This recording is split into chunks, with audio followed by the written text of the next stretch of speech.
Sobat Diet Kalori, bertemu kembali dengan saya Erwin Eka, founder dari dietkalori.co.id.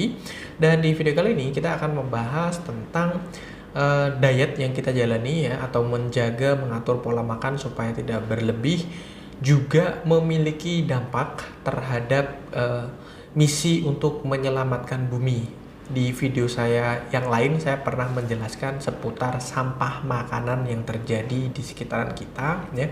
Dan ini masih keterkaitan dengan hal tersebut ya. Jadi kebutuhan kita akan makanan itu sangat luar biasa ya, baik itu dari sisi pertanian, perkebunan, peternakan, fishing ya, atau mengambil ikan, nelayan, terus kemudian tambak dan sebagainya. Pokoknya kebutuhan kita akan makanan sehari-hari itu sangat luar biasa ya. Para produsen yang memiliki pabrikasi untuk berkaitan dengan kebutuhan makanan kita, mass produk itu sangat luar biasa.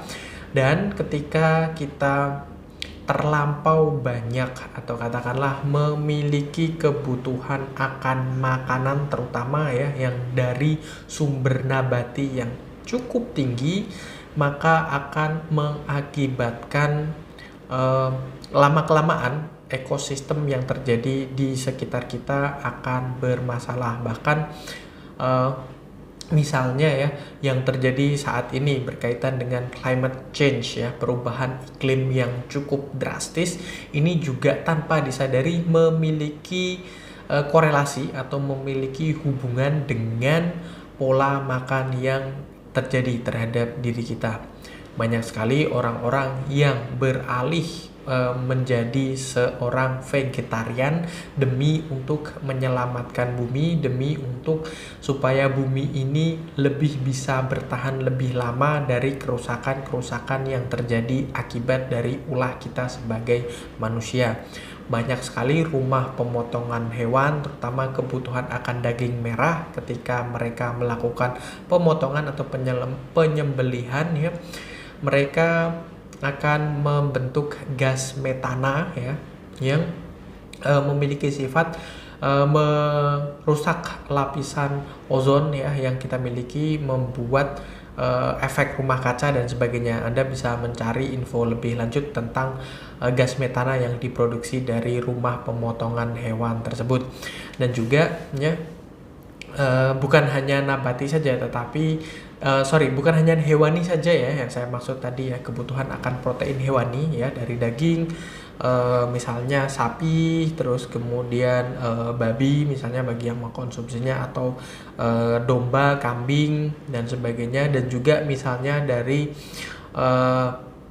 tanaman juga ya, banyak sekali yang akhirnya membuat para produsen pemenuh kebutuhan ya dari perkebunan, pertanian, mereka menciptakan pupuk sedemikian rupa yang bisa memicu untuk ya hasil panen yang lebih tinggi, lebih cepat, dan untuk memenuhi kebutuhan manusia yang semakin banyak dan juga menginginkan makanan dalam jumlah yang begitu besar seperti itu. Dan banyak sekali jurnal-jurnal penelitian yang menyatakan efek samping dari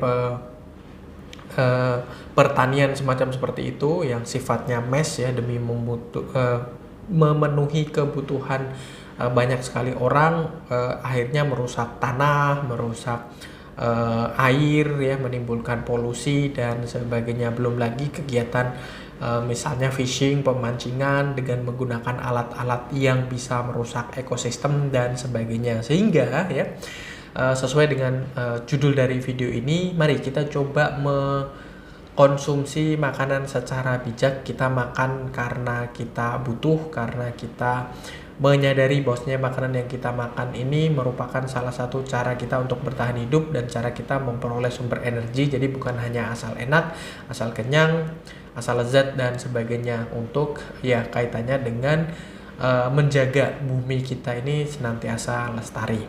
Saya rasa itu sedikit video dari saya, mudah-mudahan bermanfaat bagi kita semua. Jangan lupa like, comment, and share, serta subscribe YouTube channel ini bagi yang belum subscribe, dan follow sosial media kami yang ada di bawah ini. Dan sampai bertemu kembali dengan kita dari dietkalori.co.id.